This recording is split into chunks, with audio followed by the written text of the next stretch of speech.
গল্পটার নাম হচ্ছে আল মুতাকাল্লিমাতু বিল কোরআন, মানে যে নারী সবসময় শুধু কোরআন দিয়ে কথা বলে।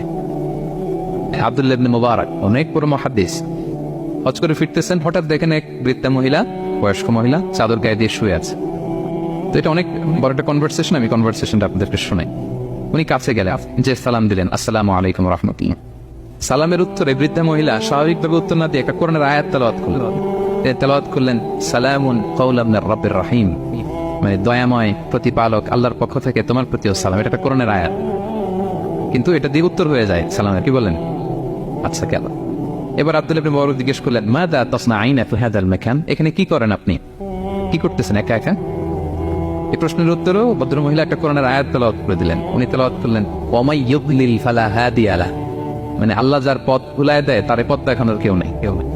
মানে বুঝাইতে চাইলেন আমি পথ হারাই ফেলছি। কি বুঝাইতে চাইলেন? পথ হারাই ফেলছি, মানে উনি এমন ভাবে কোরআনের আয়াত চুজ করে যাতে উত্তর হয়ে যায়। তো এবার উনি জিজ্ঞেস করলেন, আইনা তুরিদিন, পথ হারাই ফেলছেন তো বুঝলাম, আয়াত থেকে এটা বোঝা যায়, তো আপনি কোথায় যাচ্ছেন, ডেস্টিনেশন কোথায়? উনি আবার একটা আয়াত তেলাওয়াত করলেন, সুবহানাল্লাযী আসরা বিআবদিহি লাইলাম মিনাল মাসজিদিল হারামি ইলাল মাসজিদিল আকসা। রাসূল সাল্লাল্লাহু আলাইহি ওয়াসাল্লাম মেরাজের আগে যে ইসরা হয়েছিল, মসজিদুল হারাম থেকে মসজিদুল আকসা রাসূল সাল্লাল্লাহু আলাইহি ওয়াসাল্লাম কাল্লা নিয়েছিলেন, এটা তেলাওয়াত করলেন। তো বুঝাতে চাইলেন আমি আপনার মতো হজে আসছিলাম মসজিদুল হারামে, আর যাচ্ছি মসজিদুল আকসা, মানে ফিলিস্তিন আমার বাড়ি। মসজিদুল আকসা কোন দেশে? ফিলিস্তিনে। আয়াত এমন ভাবে উনি পিক করেন যাতে করে উত্তর হয়ে যায়। উনি বুঝাতে চাইলেন আমিও হজ করতে এসেছিলাম, যাচ্ছি কোথায়? ফিলিস্তিন, মসজিদুল আকসা যে দেশে আছে। তো উনিও বুঝে গেলেন যে তাহলে আপনি মসজিদুল আকসায় যাচ্ছেন। এবার জিজ্ঞেস করলেন, আনতুম মুনযু কাম ফি হাযাল মাকান, তো এখানে একা একা পড়ে আছেন কয়দিন? আবার কোরআনের আয়াত, সালাসা লায়ালিন সাবিয়া, টানা 3 দিন 3 রাত এখানে আছে, এটা কোরআনের আয়াত। আবার জিজ্ঞেস করলেন উনি, মা আরা মাআকি তাআমান তাকুলিন, তো একা যে পড়ে আছেন আবার 3 দিন, তো আপনি খাচ্ছেন কি, বেঁচে আছেন কিভাবে? ভদ্রমহিলা আবার একটা আয়াত তেলাওয়াত করলেন। তিনি পড়লেন, হুয়া ইউতঈমুনি ওয়া ইউসকিন, ইব্রাহিম আলাইহিস সালামের কথা, যে ওই আল্লাহ তাআলাই আমারে খাওয়ায়, আল্লাহই আমাকে পান করে, আল্লাহ তাআলা ব্যবস্থা করেছেন আবাস। এইবার উনি অবাক হচ্ছেন, আমি এত বড় মুহাদ্দিস আব্দুল্লাহ ইবনে মুবারক, ইমাম বুখারীর উস্তাদ, আমি স্বাভাবিকভাবে কথা বলি আর যাই প্রশ্ন করি একটা আয়াত তেলাওয়াত করে দেয় আর ওটাতে উত্তর হয়ে যায়। কি মহিলার সন্ধান পেলাম? তো উনি বলতেছে, ফাবি আইয়ি শাইইন তাতাওয়াদ্দাইন, 3 দিন যে এখানে আছেন মরুভূমির বালুর মধ্যে, ওযু করেন কিভাবে? উনি আবার একটা আয়াত তেলাওয়াত করলেন, ফাইন লাম তাজিদু মাআন ফাতায়াম্মামু সাঈদান তাইয়্যিবা, আল্লাহ আয়াতে বলেছেন যদি তোমরা পানি না পাও পবিত্র মাটি দিয়ে তায়াম্মুম করে নিও। তো বুঝাতে চাইলেন পানি নাই তো দিয়েছে, বালু তো চাই, তায়াম্মুম করে নাও সরি। আল্লাহু আকবার। এবার উনি বললেন, ইন্না মাইয়া তাআমান আলা তাকুলিন, আমার ব্যাগে তো কিছু খাবার আছে, আপনি কিছু খাবেন?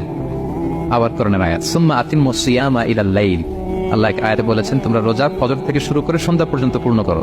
তো বুঝালেন আমি রোজা রাখছি। কি বুঝালেন? রোজা রেখেছি।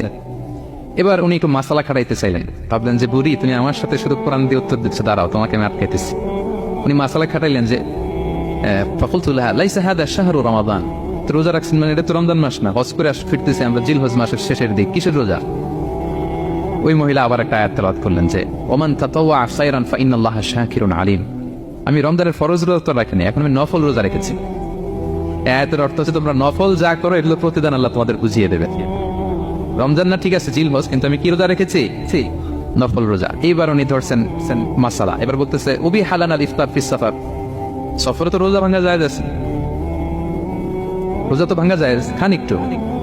এবার উনি কোরআন থেকে আবার তেলাওয়াত করলেন, ওয়া আনতা সুমু খায়রুল লাকুম ইন কুনতুম তা'লামুন, আল্লাহ যে আয়াতে বলেছেন যে সফরে রোজা ভাঙা জায়েজ আছে, ওই আয়াতের শেষে আবার আল্লাহ বলেছেন যদি রাখো সওয়াব বেশি পাও। কেউ অসুস্থ হলে রোজা ভাঙবে, সফরে রোজা ভাঙবে, এই আয়াতের শেষে হচ্ছে ওয়া আনতা সুমু খায়রুল লাকুম ইন কুনতুম তা'লামুন, তবে রোজা যদি রাখো এটা ভালো যদি তোমরা বুঝতে। এবার উনি আর যাবে কোথায়? দিশেহারা হয়ে এবার জিজ্ঞেসই করে ফেলছে, লিমাদা লা তুকাল্লিমিনি মিসলা মা উকাল্লিমুকি, আচ্ছা মা এবার বলেন আমি আপনার সাথে যেভাবে কথা বলি আপনি এইভাবে কথা বলেন না কেন? কিছু জিজ্ঞেস করলে কোরআনের আয়াত বলেন কেন? আমি কথা বলতেছি আপনি আমার সাথে এভাবে কথা বলেন, কিছু জিজ্ঞেস করলে কোরআনের আয়াত কেন? এটার উত্তরে উনি আর একটা কোরআনের আয়াত উনি পড়লেন, মা ইয়ালফিযু মিন কাওলিন ইল্লা লাদাইহি রাকিবুন আতীদ, আল্লাহ বলেছেন তোমরা মুখ দিয়ে যাই বের করো এটা লিখে রাখার জন্য 2 কাঁধে রাকিব আতীদ আছে, তুলে রাখে। তার মানে আমি যে তোমার সাথে কথা বলতেছি প্রত্যেকটাই তো রেকর্ডেড হয়, রেজিস্টার্ড হয়। সো এমন কিছু বলি যেটাতে সওয়াব হয়, যেটাতে ভুল না হয়। আল্লাহু আকবার, সুবহানাল্লাহ। কি নারী ছিল, কেমন নারী তিনি ছিলেন? তো উনি অবাক হলেন যে কি মহিলা, এরকম মহিয়সী গরিয়সী নারীও পৃথিবীতে আছে। তো উনি বললেন, ঠিক আছে মা, আপনি যেহেতু পথ হারাই ফেলছেন, আমার উটটাকে আমি নিয়ে আসি। হাল্লাকা আন আহমিলুকি আলা নাফাতি হাদিহি ফাতুদরিকিল কাফেলা, আমার উটটা নিয়ে আসি, ওটে বসেন, আমি আপনাকে এগিয়ে দিয়ে কাফেলাতে যুক্ত করে দেই। আপনি কি রাজি আমার উটে বসবেন? আবার কোরআনের আয়াত, ওমা তাফআলু মিন খাইরিন ফাইনাল্লাহা বিহি আলিম, তোমরা যত ভালো কাজ করো আল্লাহ সেটা জানেন, মানে তোমার এই ভালো কাজ আল্লাহ জানেন, আল্লাহ এর প্রতিদান দিবেন।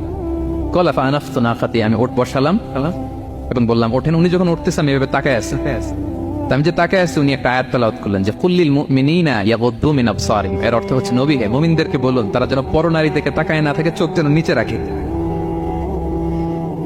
তার জন্য চক্ষু অবনমিত করে। মানে বুঝাতে চাইলেন যে আমি তো বেগানা নারী, পরনারী, তা আমি ওঠে উঠতেছি, আপনি তাকায়, সে হয়তো তাকায় আছে যে বৃদ্ধা মহিলা উঠতে যদি কষ্ট হয় পড়ে যায়। তো উনি যখন দেখতেছেন তাকায় আছে, উনি বলতেছে কুল্লিল মুমিনিনা ইয়াগুদ্দু মিন আবসারিহিম, নবী হে বলুন বিশ্বাসীদের তারা যেন চোখ নিচের দিকে করে রাখ। উনি লজ্জা পেয়ে গেলেন, ফাগাদাতু বাসারি, আমি লজ্জায় চোখ নামালাম। এরপর আমি বললাম ইরকাবি ওয়াকাদ আকালতু নাকাতে, ওঠেন। আমি আবার ওটা রশি ধরে টানতে আরম্ভ করলেন। ভদ্রমহিলা উঠেই আবার কোরআনের আয়াত পড়লেন, যেটা আমরা গাড়িতে বা কোনো বাহনে উঠলে করি। তিনি পড়তে আরম্ভ করলেন সুবহানাল্লাযী সাখখারা লানা হাযা ওয়া মা কুন্না লাহু মুকরিনিন ওয়া ইন্না ইলা রাব্বিনা লামুনকালিবুন, প্রশংসা সে আল্লাহর যে আল্লাহ এই বাহনকে আমাদের জন্য বশীভূত করে দিয়েছেন। তিনি বশীভূত না করলে আমরা তো এটাকে বশীভূত করতে পারতাম না। আপনারা যখন গাড়ি স্টার্ট দিবেন এই দোয়াটা পড়েন তো আপনারা, গাড়ি স্টার্ট দিলে, বিমানে উঠলে, ঘোড়ায় উঠলে, যে কোনো বাহনে উঠলে এটা পড়তে হয়, কোরআনের আয়াত। তো এই বললেন, আমি এবার উঠলাম, ওটের জিমাম ধরে টানতে লাগলাম না, আর একটু হই হই শব্দে ওট চালাতে লাগলাম যাতে করে তাড়াতাড়ি যাওয়া যায়। উনি কোরআনের আয়াত বললেন ওয়াকসিদ ফি মাশিক ওয়াগদুদ মিন সাউতিক, কোরআনের আয়াত, মানে তোমার চলার ক্ষেত্রে তুমি মধ্যম পন্থা অবলম্বন করো আর গলার সাউন্ডটা একটু ছোট করো। এটা কিন্তু লোকমান হাকিম তার ছেলেকে বলেছিলেন যে বাবা তুমি যখন হাঁটবে মধ্যম পন্থায় হাঁটবে, আর শাউট করবে না, নয়েজ করবে, কণ্ঠটাকে নিচু করবে। এই আয়াতটা উনি পড়ে দিলেন। আপনি বুঝাতে চাইলেন আপনি হাজি মানুষ ফস করে আসছেন, এইভাবে যাচ্ছেন কেন, আপনি স্লোলি যান। ফাজাআলতু আমশি রুয়াইদান ওয়া আতারান্নামু বিশ-শা'ব, এরপর আমি আস্তে আস্তে যেতে লাগলাম আর কবিতা আবৃত্তি করতে লাগলাম। আরবদের অভ্যাস ছিল তারা শত শত লাইন কবিতা মুখস্থ পারত, দিনকে দিন মরুভূমিতে চড়তো আর কবিতা পড়তে। তো আমি কবিতা গুনগুন গুনগুন করে কবিতা পড়তেছি আর যাচ্ছি। এই মহিলা পিছন থেকে আয়াত তেলাওয়াত করলেন আবার, ফাকরাউ মা তায়াসসারা মিনাল কুরআন, মানে কোরআনের যেখান দিয়ে সহজ লাগে ওইখান দিয়ে পড়েন। মানে বুঝাতে চাইলেন কবিতা বললে কি লাভ, আপনি কোরআন পড়েন। উনি আবার লজ্জা পেয়ে কোরআন পড়তে আরম্ভ করলেন। এবার যেতে যেতে যে কাফেলা থেকে উনি মিসিং, যে ক্যারাভ্যান থেকে মিসিং, ওই ক্যারাভ্যানের সাথে যুক্ত হলেন। এবার জিজ্ঞেস করলেন যে হাদিহিল কাফেলা মান লাকি ফিহা, এই তো আপনার কাফেলা, এখানে কে আছে আপনার, কেউ আছে? আবার কোরআনের আয়াত, আল মাল ওয়াল বানুনা জিনাতুল হায়াতিদ দুনিয়া, অর্থাৎ সম্পদ সন্তান এগুলো আল্লাহর দেয়া নেওয়া। এটা দিয়ে বুঝাতে চাইলেন হ্যাঁ আমার কিছু সন্তানাদি আছে। উনি বুঝতে পারলেন ফাআলিমতু আন্নাল্লাহা আওলাদান ফিহা, আমি বুঝলাম না যে ওনার সন্তান সন্ততি এখানে আছে। এবার একটা চান্স পেয়ে গেছে আব্দুল্লাহ ইবনে মুবারক। কি পেয়ে গেছে? উনি মনে মনে ভাবলেন ওনার ছেলেদের নাম কি, এটা জিজ্ঞেস করি, তাইলে তার উত্তর দিতে পারবে না। সুন্দর না প্রশ্নটা? এবার উনি বলতেছে ফাকুলতু লাহা মা আসমাউ আওলাদি, মা এবার একটু বলেন তো আপনার ছেলেগুলোর নাম কি, কি জিজ্ঞেস করলেন? এটা তো আর নান্টু বল্টু সল্টু তো আর কোরআনে পাওয়া যায় না। আমরা নাম রাখি কি সল্টু বল্টু কোরআনে আছে? নাই। তো উনি এবার চান্স নিলেন, এবার জিজ্ঞেস করে আপনার ছেলের নাম কি। এবার আর উত্তর থাকবে না, অনেকক্ষণ আমার সাথে ইয়ে করছিল। তো জিজ্ঞেস করতেছে লাহা ওয়ামা আসমাউ আওলাদিক, আপনার ছেলেদের নাম কি একটু বলেন তো।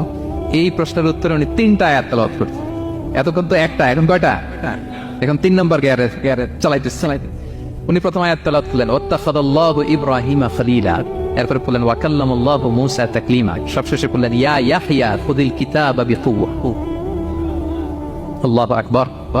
আমি ইব্রাহিমকে খলিল হিসেবে নিয়েছি, মূসাকে কালিমুল্লাহ বানিয়েছি, এবং ইয়াহইয়াকে বলেছি হে ইয়াহইয়া তুমি তাওরাত কিতাবকে শক্ত করে ধরো। তার মানে বুঝাতে চাইলেন আমার বড় ছেলের নাম ইব্রাহিম, পরের ছেলের নাম মূসা, ছোট ছেলের নাম ইয়াহইয়া। সুবহানাল্লাহ পড়বেন না? কি নারী ছিলেন, কোরআনের বাইরে যেন যাওয়া না লাগে কোরআন থেকে ছেলেদের নাম চুজ করে রাখছেন। ছেলেদেরকে ডাকলে এই নামেই ডাকেন। এরপর ছেলেদেরকে ডাকলেন কোরআনের আয়াত পড়ে ফাবাআসু আহাদাকুম বিওয়ারিকিকুম হাযিহি ইলাল মাদিনাতি ফালইয়ানজুর আইয়ুহা আসকা তুআমান ফালইয়াতিকুম বিরিজকিম মিন, এটা সূরা কাহফের একটা আয়াত।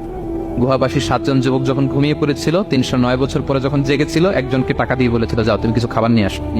এই আয়াত বুঝায় তিনি ছেলেদের বুঝাইলেন যে মেহমান আসছে, কিছু নিয়ে আসো খাবার, আপনারা খাওয়াইতে হবে। উনি অনেক হেল্প করছে আমাকে। তো ছেলেরা খাবার নিয়ে আসলো। খাবার দেওয়ার পরে মহিলা আবার কোরআনের আয়াত কুলু ওয়াশরাবু হানিআম বিমা আসলাফতুম ফিল আইয়ামিল খালিয়া, এটা আসলে আল্লাহ তাআলা জান্নাতীদেরকে বলবেন। আমরা যখন জান্নাতে ঢুকবো আল্লাহ বলবে কুলু ওয়াশরাবু হানিআম বিমা আসলাফতুম ফিল আইয়ামিল খালিয়া। এই দুনিয়াতে এত জুলুম নির্যাতনের শিকার হয়েছে, এত নেক কাজ করেছো, প্রতিদান হিসেবে আজকে জান্নাতের এই নাজ নেয়ামত ভোগ করো। বৃদ্ধ মহিলা এই আয়াতটা বললেন, তার মানে মরুভূমিতে অনেক কষ্ট করেছেন আপনি আমার জন্য, এখন আপনি আমার পক্ষ থেকে এই হসপিটালিটি রিসেপশন, এই আপ্যায়ন গ্রহণ করুন। এবার উনি বলতে আরম্ভ করলেন, ছেলেদেরকে বললেন কুলতু আল আনা তুআমাকুম আলাইয়া হারাম। এই ছেলেরা, এই খাবার আমার জন্য হারাম। হাত্তা তুখবিরুনি বিআমরিহা, যতক্ষণ না এই মহিলাকে, এর হিস্ট্রি যতক্ষণ না আমার না বলো। আগে বল এই ভদ্র মহিলা কে, কে, কি তার ঘটনা? যতই দেখছি অবাক হচ্ছি, যতই শুনছি অবাক হচ্ছি। কে সে?